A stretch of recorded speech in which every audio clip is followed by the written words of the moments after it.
বাহন আছে নলবাৰীত, চালান কাটিলে ওদালগুৰিত। চালানত ফটো আছে বাছৰ, ভৰিব লগা হৈছে ট্ৰেক্টৰে।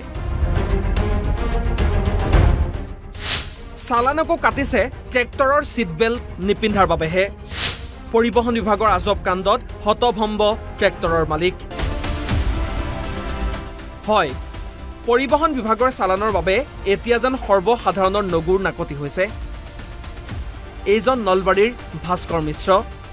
এইখন ভাস্কৰৰ ট্ৰেক্টৰ। AS14AC 3343 নম্বৰৰ এই ট্ৰেক্টৰখনৰ বিপৰীতে ওদালগুৰি যান বাহন আৰক্ষীয়ে 2024 চনৰ 14 ডিচেম্বৰত বিহে 3000 টকাৰ জৰিমনা। কিন্তু মোবাইলত মেছেজ আহে 2025 4 মাৰ্চত। মেছেজ দেখি আচৰিত ট্ৰেক্টৰৰ মালিক, কিয়নো নলবাৰীত থকা ট্ৰেক্টৰখনৰ চালান ওদালগুৰিত কেনেকৈ কাটিব পাৰে। ইফালে আকৌ চালানত আছে বাছৰ ফটো। বাছখনৰ নম্বৰ আৰু ট্ৰেক্টৰখনৰ নম্বৰ প্ৰায় একেই। মাত্ৰ বাছখনৰ AS13AC আৰু ট্ৰেক্টৰখনৰ AS14AC বাকী নম্বৰ একেই। চালান কাটিছে ছিট বেল্ট পৰিধান নকৰাৰ বাবে 10,000 টকা আৰু আৰক্ষীৰ নিৰ্দেশ অমান্য কৰাৰ বাবে 2,000 টকা। শুনক কি কয় ট্ৰেক্টৰৰ মালিকে।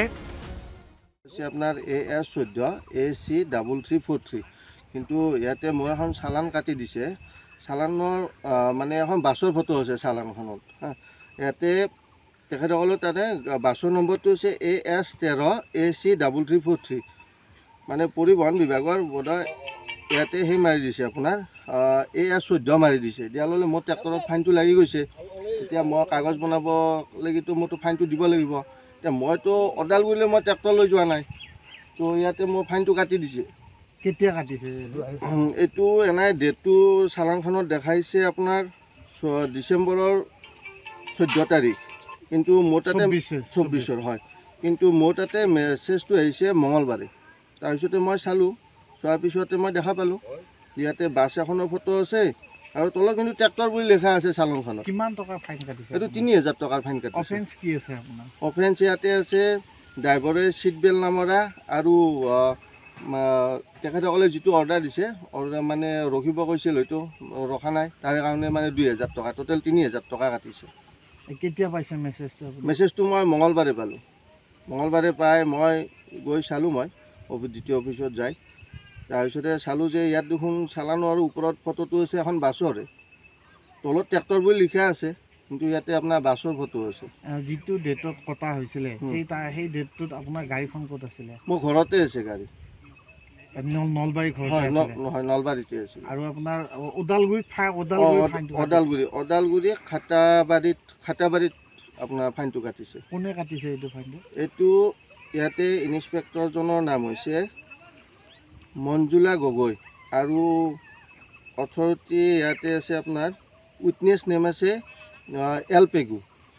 যান বাহন আৰক্ষীয়ে কাটিছে? হয়, যান বাহন আৰক্ষীয়ে কাটিছে ওদালগুৰি।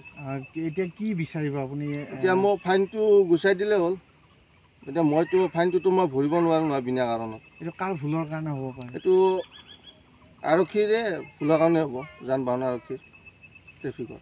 এই ক্ষেত্ৰত পৰিবহণ মন্ত্ৰী কিবা, যিহেতু আপোনাৰ গাড়ী ঘৰত আছে, হয়, ওদালগুৰিত দেখাইছে আপোনাৰ কথা, এইটো মানে ব্যৰ্থতা বুলি ক'ব লাগিব নেকি? কি ক'ব? এইবোৰ অলপ ভালদৰে হেৰি কৰিলে ভাল হয়। মোকে ধৰক এনেকৈ ফচাই দিলে, 3000 টকা ফাইনটো লগাই দিলে, মই 3000 টকাটো মই ক'ৰ পৰা দিম? নলবাৰীৰ পৰা চন্দন শৰ্মাৰ ৰিপৰ্ট, NB নিউজ।